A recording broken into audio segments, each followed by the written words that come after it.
Okay, it's working. Cool. Alrighty. Alright, hi guys. I'm gonna be doing a different type of content today. I'm not gonna be streaming Minecraft or Warzone or whatever. I'm gonna be reading Think and Grow Rich live, the last chapter. So I'm not gonna get copyright striked or whatever. So a bit of backstory before I actually get into it. One of my New Year's resolutions was to actually read a book every day. Not finish it, but as much as I can, even if it's one page, at least get something done. And I'm nearly finishing it. I've nearly finished it. I'm reading the last chapter, so I'm just going to read through it. I'm not expecting anyone to watch this. Is more like an accountability thing, or just trying to show out to the world, to whatever universe, that I actually, this is just one side of me, self-development. And without further ado, I'm just going to start reading it. I don't know if I'll continue this, but it's just part of me, and I can do whatever I want. So let's go. Chapter 15, How to Outwit the 6 Ghosts of Fear. Oh boy, I'm a nerd, aren't I? But I don't care, because one day I'll make it and I'll all be laughing in your faces. Alright, I'm tired, let's go. Okay, taking inventory of yourself. First of all, I don't like reading out loud. I always read to myself in my head. Let's go. Okay. Take inventory of yourself as you read this closing chapter and find out how many of the ghosts are standing in your way. Hope you can... let me turn this. Okay. Before you can put any portion of this philosophy into successful use, your mind must be prepared to receive it. The preparation is not difficult. It begins with study, analysis, and understanding of 3 enemies which you shall have to clear out. These are indecision, doubt, and fear. The 6th sense will never function while these 3 negatives or any of them remain in your mind. The members of this unholy trio are close related. Where one is found, the other 2 are close at hand. Indecision is a seedling of fear. Remember this as you read. Indecision crystallizes into doubt. The 2 blend and become fear. The blending process often is slow. This is one reason why these 3 enemies are so dangerous.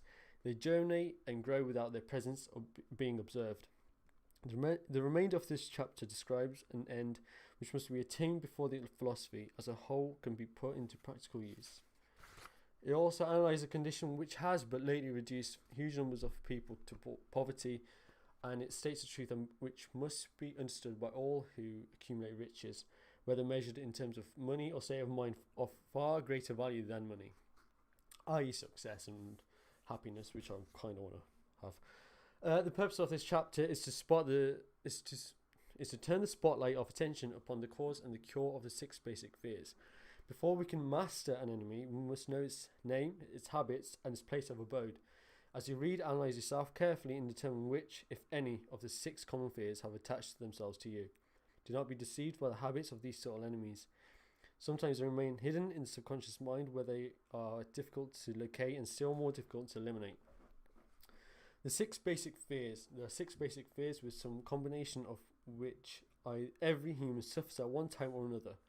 Most people are fortunate if they do not suffer from this entire 6, named in the order of their most common appearance. They are the fear of poverty, the fear of criticism, the fear of ill health. At the bottom of most one's worries, the fear of loss of that's number 4. Okay, the fear of loss of love of someone, bit of a mouthful. The fear of old age and the fear of death. All other fears are of minor importance. They can be grouped under these 6 headings.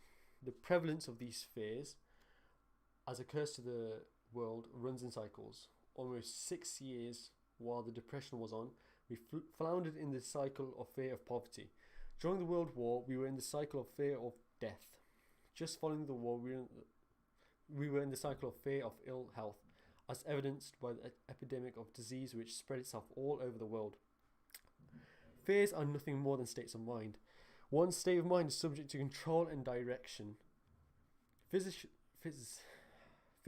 Physicians, as everyone knows, are less subject to attack by disease than ordinary laymen. For the reason that physicians, that word, do not fear disease. Without fear or hesitation, have been known to physically contact hundreds of people daily who are suffering from such contagious diseases as smallpox without becoming infected.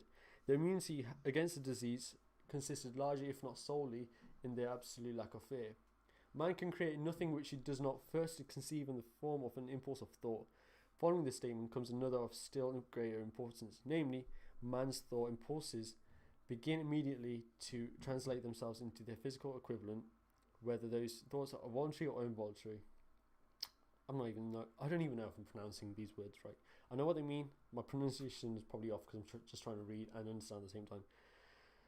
Okay, thought impulses which are picked up through the ether by mere chance, thoughts which have been released by other minds, may determine one's financial, business, professional or social destinies just as surely as do the thought impulses which one creates by intent and design. Also, just one thought whilst I'm reading this. The last chapter might not even make 80% sense. Like 80% of it might just be nonsense, mainly because you need to read the rest of it to actually get the last bit. So maybe going ahead, I need to reading the first chapter of a new book and then reading the end chapter, just to spice things up a bit. I could do that. Anyway, moving on. We are here laying the foundation for the presentation of a fact of great importance to the person who does not understand why some people appear to be lucky, while others of equal or greater ability, training, experience, and brain capacity seem destined to ride with more misfortune. This fact may be explained by the statement that every human being, as this is probably not the most best stream you've probably seen, but it is what it is, and I'm trying to get the booking angle as well and talk, but there's no light, so I guess I'm just gonna sit like this for like an hour. Okay, carry on reading. Okay, we are here laying the foundation for the presentation of facts of great importance of the person who does not understand why some people appear to be lucky while others of equal or greater ability, training, experience, and brain capacity seem destined to ride with misfortune. This fact may be explained by the statement that every human being has the ability to completely control his own mind, and with this control, obviously every person may open their mind to the thought impulses which are being released by other brains, or close the doors tightly and admit only thought impulses of his own choice. Nature has endowed man with absolute control over but one thing, and that is thought. This fact, coupled with the additional fact that everything which man creates begins in the form of thought, leads one very near to the principle by which fear may be mastered. If it is true that all thought has a tendency to clothe itself in its physical equivalent, and this is true beyond any reasonable room for doubt, it is equally true that thought impulses of fear and poverty cannot be translated in terms of courage and financial gain. The people of America begin to think of poverty following the Wall Street crash of 1929. Slowly but surely, that mass thought was crystallized into its physical equivalent, which is known as a depression. This had to happen. It is in conformity with the laws of nature. I'm just going to take a sip of my water.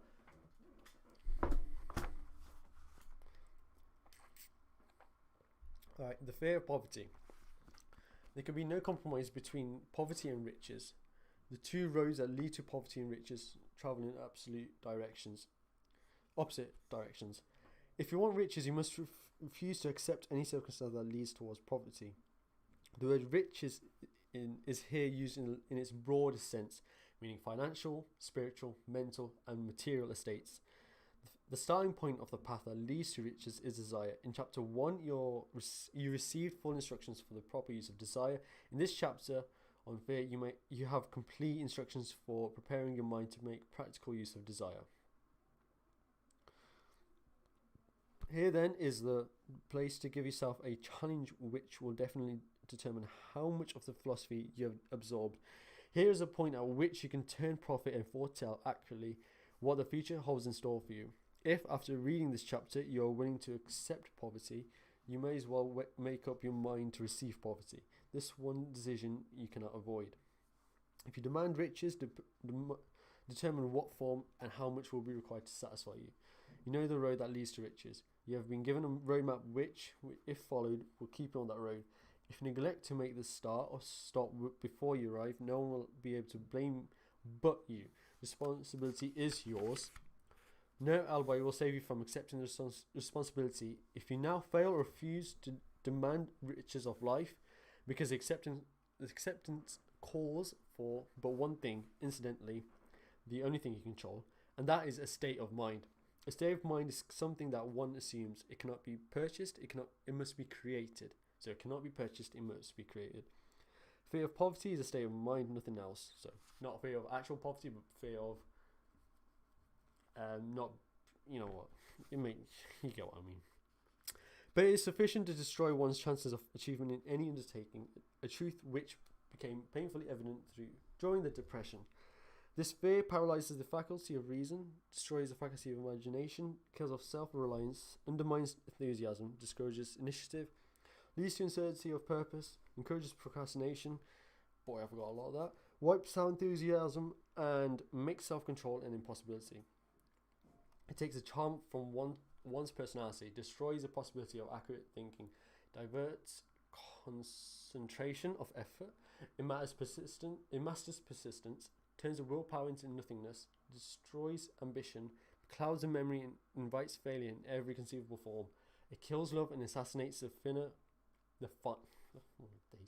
It kills love and assassinates the finer emotions of the heart. Discourages friendship and invites disaster in 100 forms. Leads to sleeplessness, misery, and unhappiness. And all this despite the obvious truth that we live in a world of overabundance of everything a heart could desire, with nothing standing between us and our desires, excepting lack of definite purpose. I'm reading like a broken robot right now. The fear of poverty is without doubt the most destructive of the 6 basic fears. It has been placed at the head of the list because it is the most difficult to master. Considerable courage is required to state the truth about the origin of this fear, and still greater courage to accept the truth after it has been stated.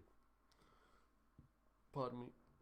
The fear of poverty grew out of man's inherited tendency to prey upon his fellow man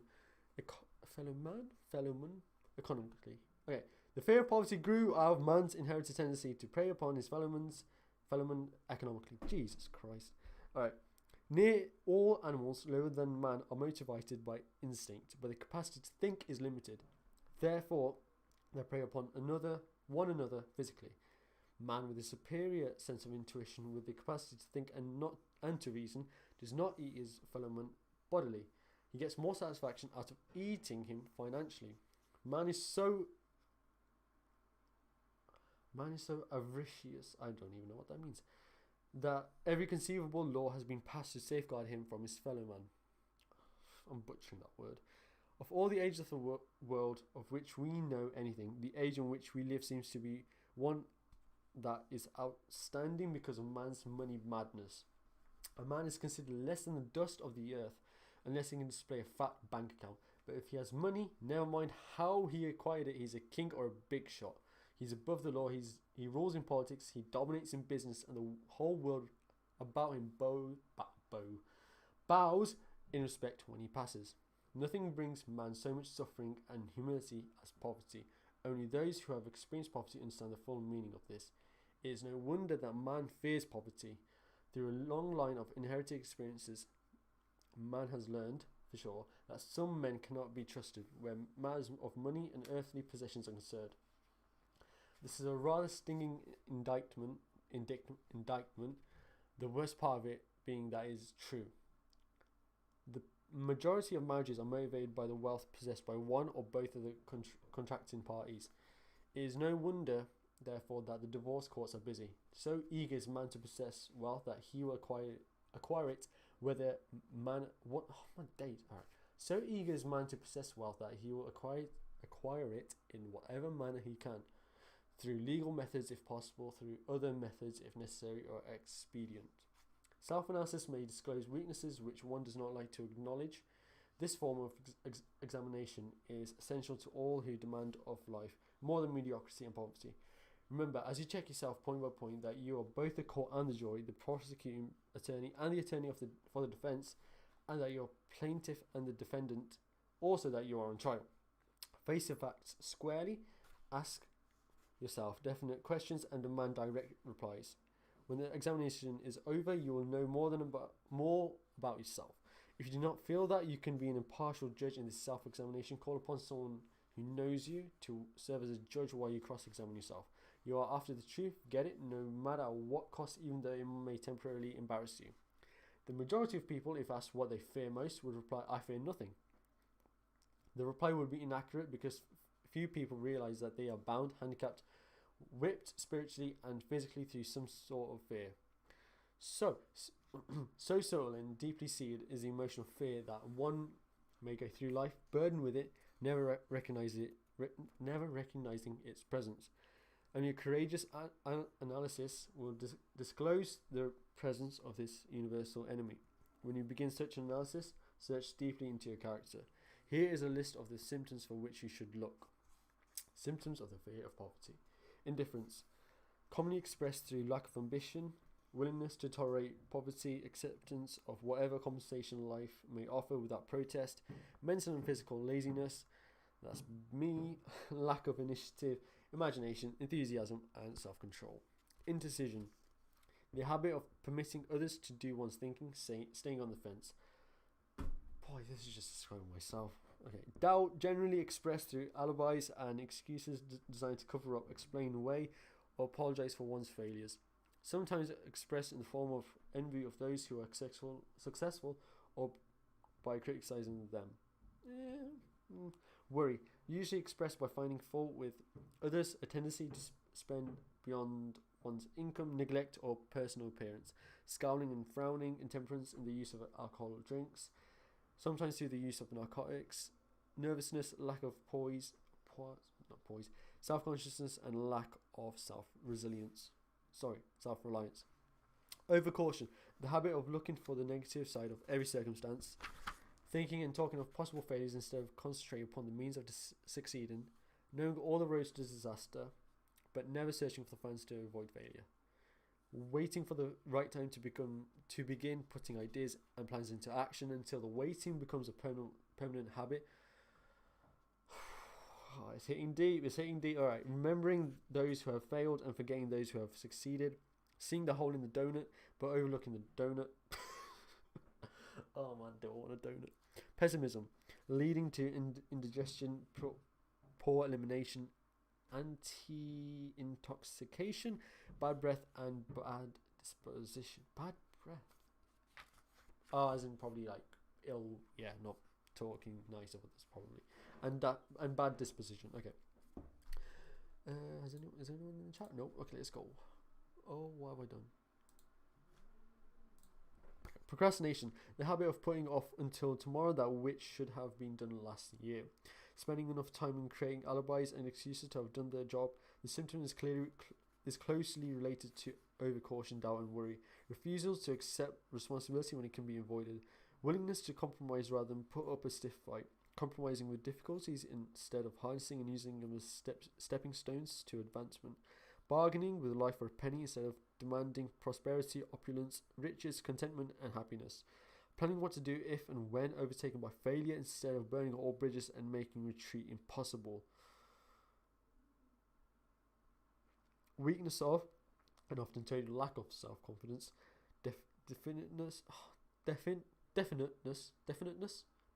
of purpose, self-control, initiative, enthusiasm, ambition, thrift, and sound reasoning ability.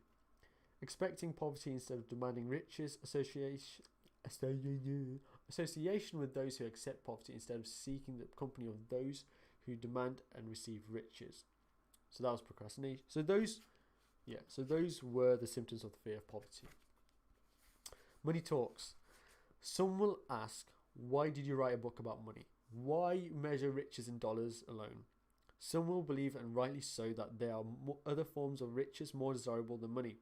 Yes, there are riches which cannot be measured in terms of dollars, but there are millions of people who will say, give me all the money I need and I will find everything else I want.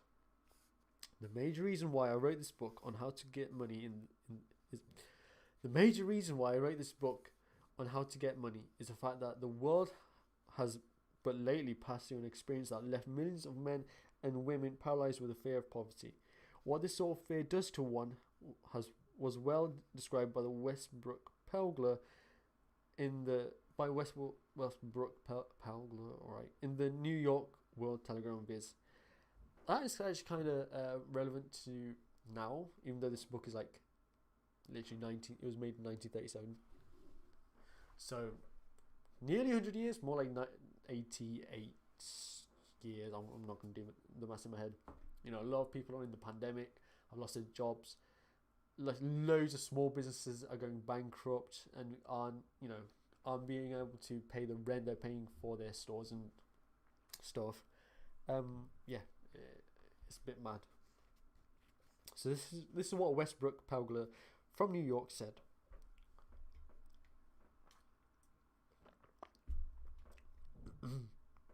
Money is only clamshells or mail discs or scraps of papers, and there are treasures of the heart and soul which money cannot buy. But most people, being broke, are unable to keep this in mind and sustain the spirits. When a man is down and out and on the street, unable to get any job at all, something happens to his spirit which can be observed in the droop of his shoulders, the set of his hat, his walk, and his gaze. He cannot escape a feeling of at least he can talk English properly.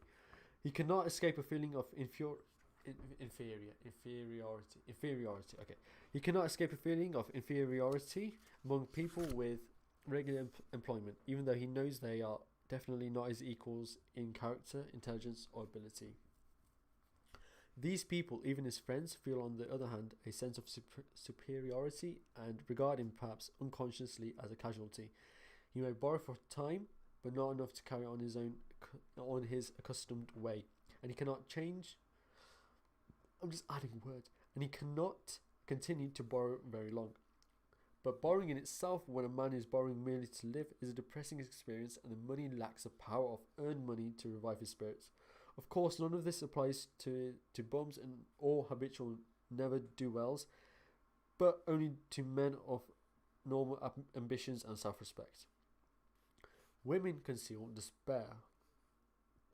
Women in the same predicament must be different. We somehow do not think of women at all in considering the down and outers.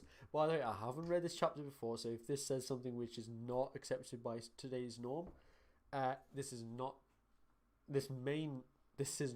what I think of women.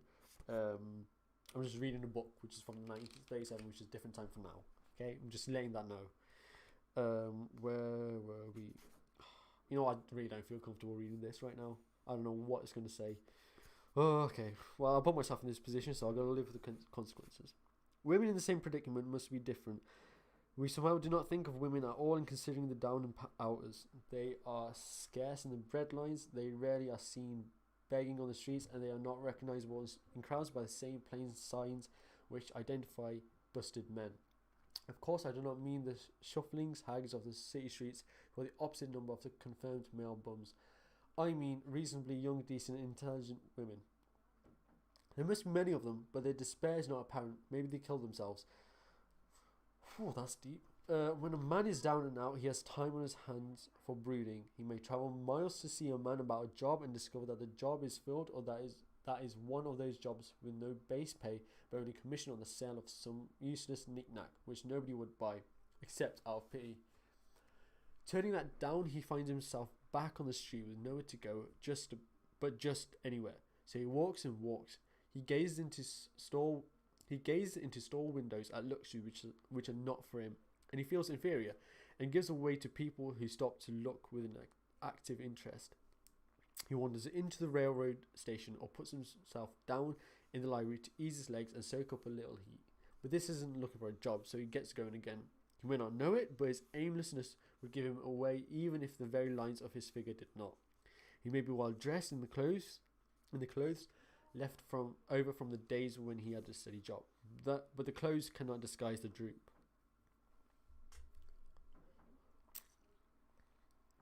I'm not used to talking this long. Money makes a difference. He sees thousands of other people, bookkeepers or clerks or chemists or wagon hands, busy at their work, and envies them from the bottom of his soul. They have their independence, their self-respect and manhood, and he simply cannot convince himself that he's a good man. 2. Though he argue it out and arrive at a favourable verdict hour after hour. It is just money which makes this difference in him. With a little money, he would be himself again. Some employees take the most shocking advantage of people who are down and out. The agencies hang out little coloured cards offering miserable wages to busted men, $12 a week, $15 a week. An $18 a week job is a plum, and anyone with a $25 a week to offer does not hang the job in front of an agency on a coloured card. I have a want ad clip from a local paper demanding a clerk, a good, clean penman, to take telephone or orders from a sandwich shop from 11 a.m. to 2 p.m. for $8 a month, not $8 a week, but $8 a month. The ad also says state religion. Can you imagine the brutal effrontery of anyone who demands a good, clean penman for 11 cents an hour, inquiring into the victim's religion? But that is what busted people are offered.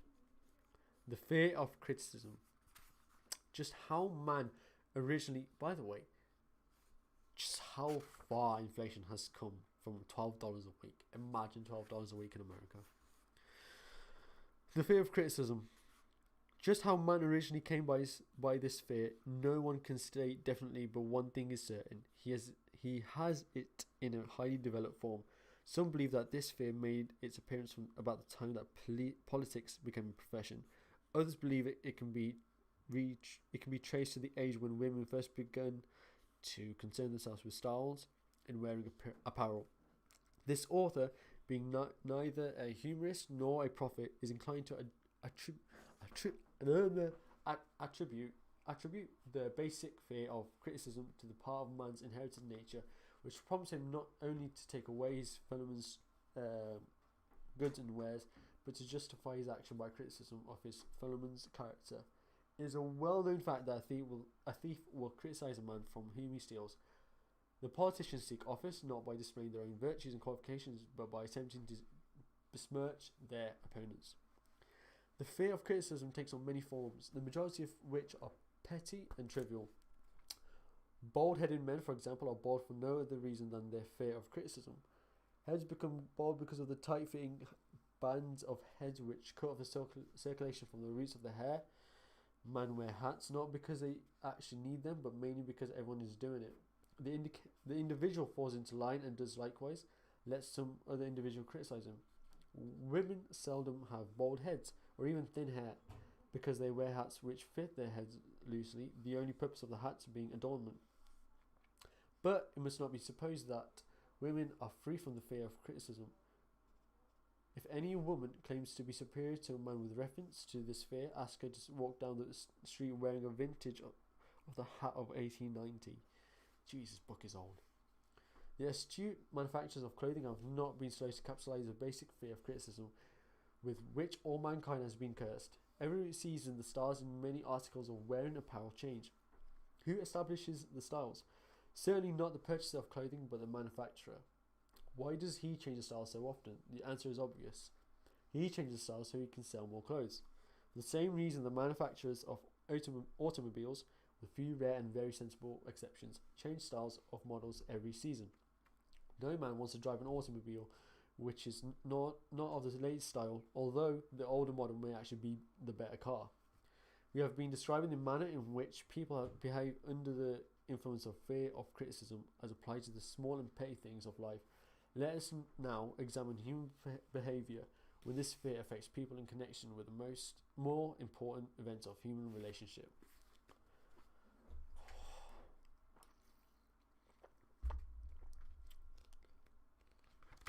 Take, for example, practically any person who has reached the age of mental maturity, from 35 to 40 years of age as a general average. And if you could read the secret thoughts of his mind, and you would find a very decided disbelief in most of the fables taught by the majority of dogmatists and theologians a few decades back. Not often, however, will you find a person who has the courage to openly state his belief on the subject.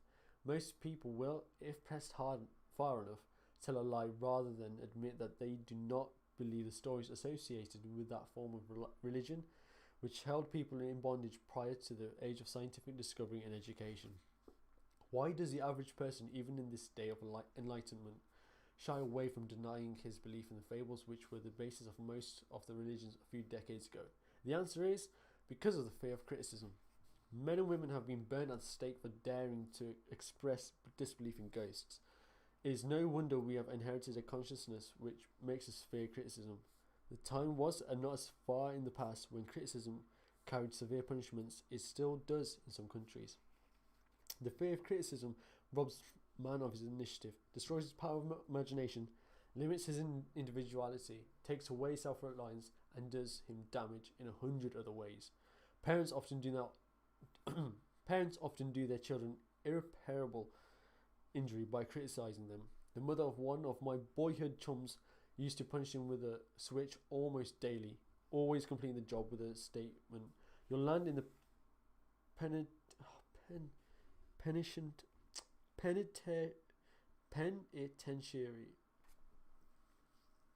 You'll land in the penitentiary before you are 20. He was sent to a reformatory at the age of 17. Criticism is a one form of service of which everyone has too much.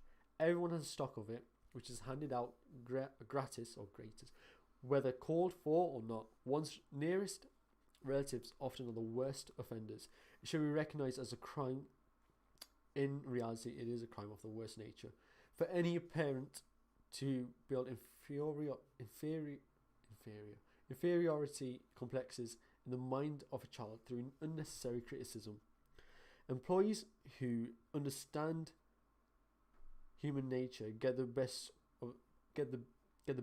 there is in men, not by criticism, but by constructive suggestion. Parents may accomplish the same results with their children. Criticism will plant fear in the human heart or resentment, but it will not build love or affection. And there goes one light, but you can still see me. So good. Symptoms of the fear of criticism.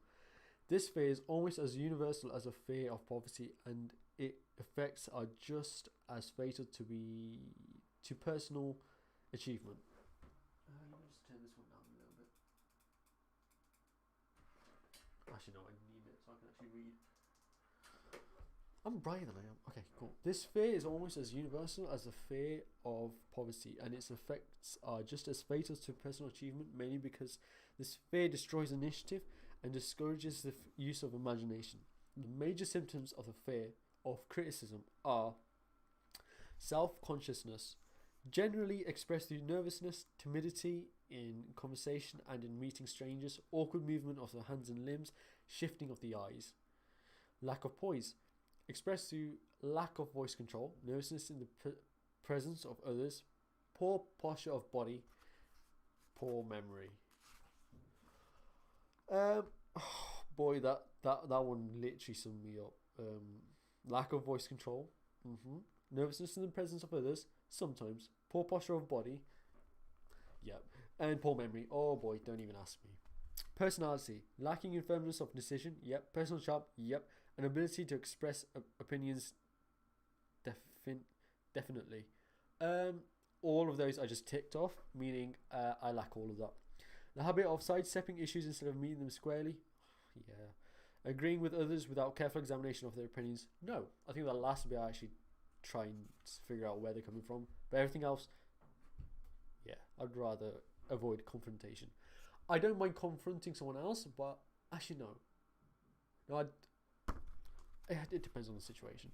Inferiority complex, the habit of expressing self-approval by word of mouth and by actions as a means of covering up a feeling of inferiority, using big words to impress others, often without knowing the real meaning of the words, imitating others in dress, speech and manners, boasting of imaginary achievements. This sometimes gives a surface of appearance of a feeling of superiority.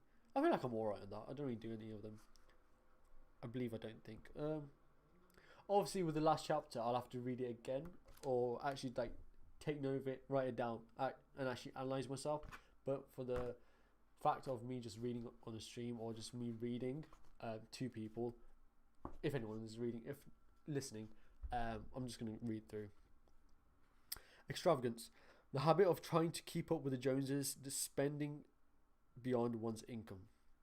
Okay, the habit of trying to spend beyond one's income. I feel like I've got that under control. Lack of initiative, failure to embrace opportunities for self-advancement, fear to express opinions, lack of confidence in one's own ideas, giving evasive answers to questions asked by superiors, hesitancy of manner and speech, deceit in both words and deeds. Okay, so I have hesitancy of manner and speech, lack of, again, I'm analysing again, but this is me reading, lack of confidence in one's ideas, sometimes, failure to embrace opportunities for self-advancement. Yes and no. Lack of ambition, mental and physical laziness. Yes. Lack of self-assertion. Less yes, but yes. Slowness in reaching decisions. Yes. Easily influenced by others. No. The habit of criticizing others behind their backs and flattering them to their faces. Rarely. The habit of accepting defeat without protest. Depends on the situation. Quitting an undertaking when opposed by others. Suspicious of other people without cause. Less so, but that's just me being an Asian. Lacking in tactfulness of manner and speech. Unwillingness to accept the blame for mistakes. I always take the blame for my mistakes, no matter how bad it is. I'll always accept the blame. That's one thing I'd say I'm pretty good at doing. The fear of ill health. This fear may be traced to both physical and social heredity. It is closely associated as to its origin. Schmuck. Alright, let me try and read that again. What time is it? Nearly 8. Okay, I'll read this little bit. I probably won't be able to finish this chapter, but we'll try our best. My throat is slowly going. The fear of ill health. This fear may be traced to both physical and social heredity. It is closely associated as to its origin with the cause of fear of old age and the fear of death, because it leads one closely to the border of terrible worlds of which man knows not, but concerning which he has been taught some discomforting stories. The opinion is somewhat general, also, that certain unethical people engaged in the business of selling health have had not a little to do with keeping alive the fear of ill health. In the main, man fears ill health because of the terrible pictures which have been planted in his mind of what happened if death should overtake him. He also fears it because of the economic toll which it may claim. The reputable physician, again that word again, estimated that 75% of all people who visit physicians for professional service are suffering with hypochondria, imaginary illness. It has been shown most convincingly that the fear of disease, even when there is not the slightest cause of fear. It has been shown most convincingly that the fear of disease, even when there is not the slightest cause for fear, often produces the physical symptoms of the disease feared. Powerful and mighty is the human mind. It builds or it destroys. Playing upon this common weakness of fear of ill health, dispensers of patent medicines have reaped fortunes. This form of imposition upon credulous humanity became so prevalent some 20 years ago that Collier's Weekly magazine conducted a bitter campaign against some of the most offenders in the patent medicine business. During the flu epidemic which broke out during the World War, the mayor of New York City took drastic steps to check the damage which people were doing themselves through their inherent fear of ill health. Oh, how much that represents. No, not a lot. I'm not an anti-vaxxer or anti-COVID, because COVID is literally a thing, but there's a lot of people at the start of the pandemic of COVID really took it a step further and literally just took all the stock from shops, and we all know what happened at the start of lockdown. He called in the newspaper men and said to them, "Gentlemen, I feel it is necessary to ask you not to publish any scare headlines concerning the flu epidemic. Unless you cooperate with me, we will have a situation which we cannot control." The newspapers quit publishing stories about the flu, and within 1 month the epidemic had been successfully checked. Oh, if boy people could just work together, man. I feel like with social media, it's literally impossible now for the rest of the future for people to follow one aim. Like the majority of people to follow one person. Yes, today's leaders are not the best, but it's not part of the book. But I feel like because back in the day, you read something, you understood it, and you talked with the family, and you talked to other people, and you go with that message. Obviously, there's a lot of conspiracies, which some of them may or may not be true. I don't really know where I'm going with this, but my point is, I think that now with social media, just because there's so many groups and so many people who cannot change their mind, there will never be where the majority of a population can follow like one movement and actually succeed with it. However, arguing that point, there are a lot of good movements that are happening. You don't need a majority of people, you just need a lot of people to get what you want. You know, like the Black Lives Matter movement. Even though that is majority, but again, you know what? I've done my research. Or does social media actually enhance the voices? I guess it. You know what? Research has to be done because I think there's pros and cons for both sides of the argument. Anyway, carry on.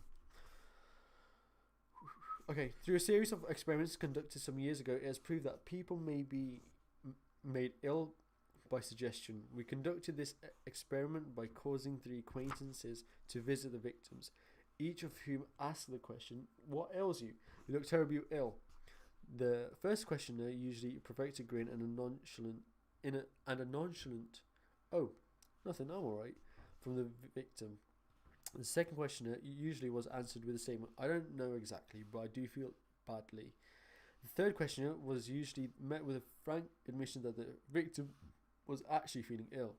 Try this on an acquaintance if you doubt that it will make him uncomfortable, but do not carry the experiment too far.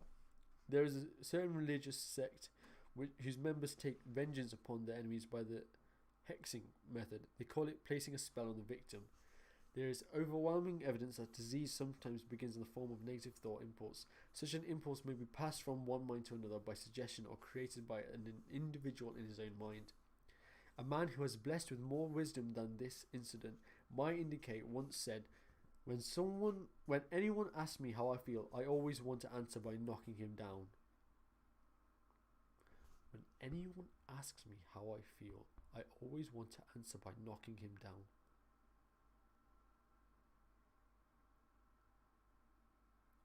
Okay. Okay, right. I'm trying to wrap my head around that. Okay, right. A man who was blessed with more wisdom than this incident might indicate once said, when anyone asks me how I feel, I always want to answer by knocking him down. So obviously it doesn't mean knocking him out in a physical way. That doesn't make sense. Okay, this guy's calling him wise. When anyone asks me how I feel, I always want to answer by knocking him down. And like status, knocking his idea down, knocking him down. Am I missing the point? When anyone asks me how I feel, I always want to answer by knocking him down. I feel like a big part of reading, you actually need to understand what you read. That's why I'm spending so much time on this little sentence or quote. When anyone asks me how I feel, I always want to answer by knocking him down. Okay, what have I just been reading? Through a series of experiments conducted.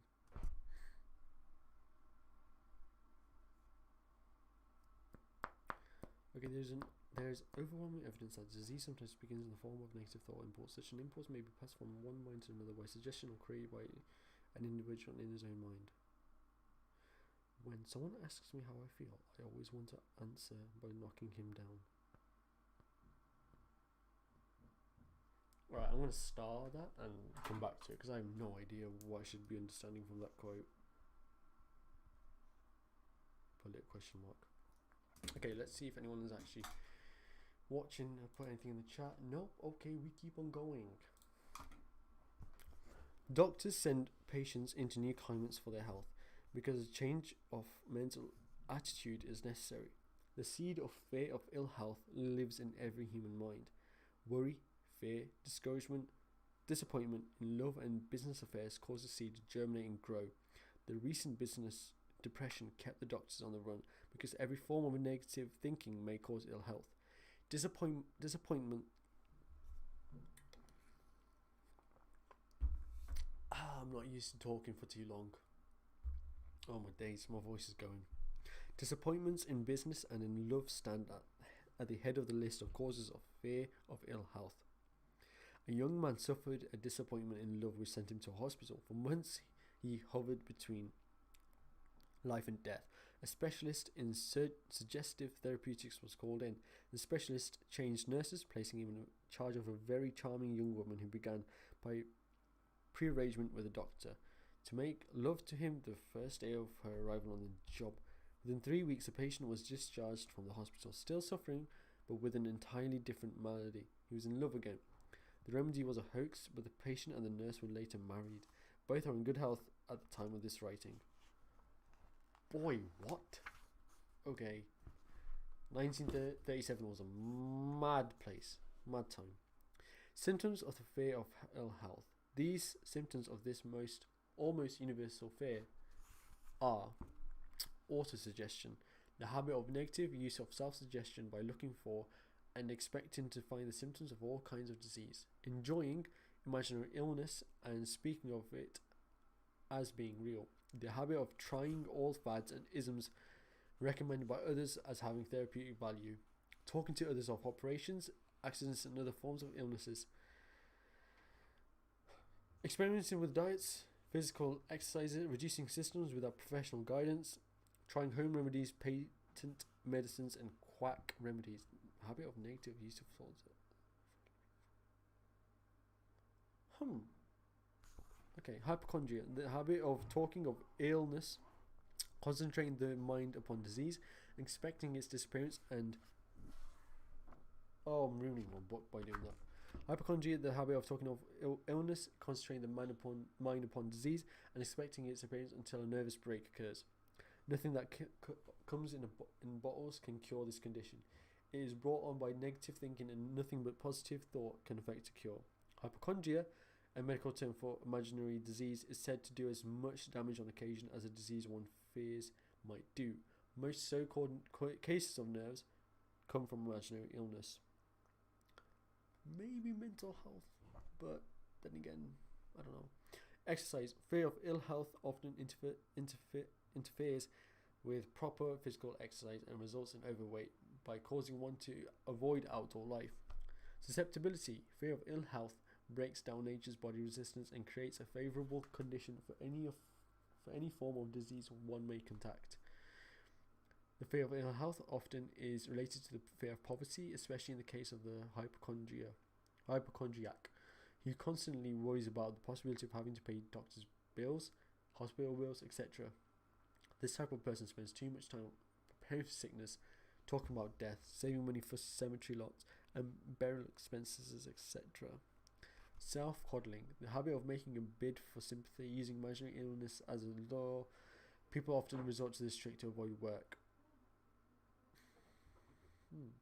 The habit of feigning illness to cover plain laziness or to serve as an alibi for lack of ambition. How long have we been going live for? 15 minutes. It hasn't been that long. Intemperance. The habit of using alcohol or narcotics to destroy pains such as headaches, neuralgia, etc., instead of eliminating the cause. The habit of reading about illness and worrying about the possibility of being stricken by it. The habit of reading patent medicine advertisements. Next is the fear of loss of love. However, I think I'm going to end it there. I'll probably finish the book in my own time, like in the morning of tomorrow. But my voice is going. I won't be able to continue to read. And if I do manage to read the rest of the book, I'm not going to be able to actually talk in meetings tomorrow at work.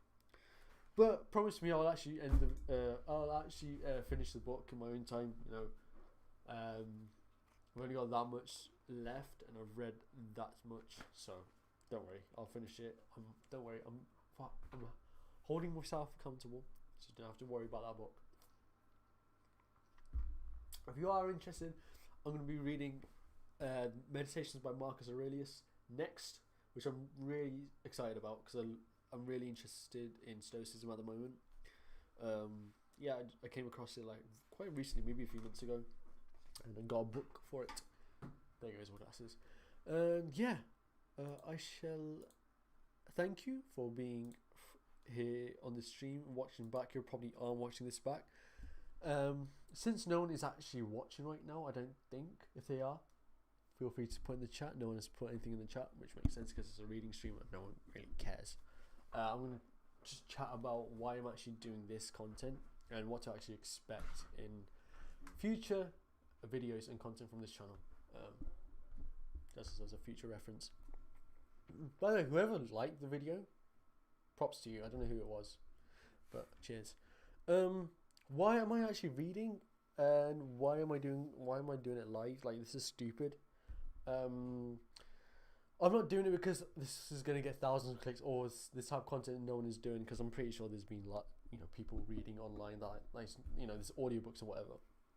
The reason why I'm doing this is so in 20, 30, 40, 50 years, when I have my own kids, I have a family, I can look back on this channel and go right to the start of my age, my life, like when I'm 19, like right now, and see what habits did I put in place, what was I doing at an early-ish age. Early-ish, I am early, I'm 19, I'm nowhere near being old. Like, what was I doing at an early age that led me to where I am when I'm 50 or 60? I don't know where I'm going to be when I'm 50 or 60. Hopefully I'm financially independent. Hopefully I'm happy with the choices I've made. Hopefully I've got a nice family. Hopefully I've took care of my parents. Hopefully I'm just in a good place spiritually, mentally and physically. That's pretty much what I want in life, and anything else is a bonus. So yeah, that's it from me. Thank you for watching, and I'm going to play some Minecraft. I won't be streaming it, but I'll probably stream it tomorrow. So, see ya. I'm trying to click the end button somewhere.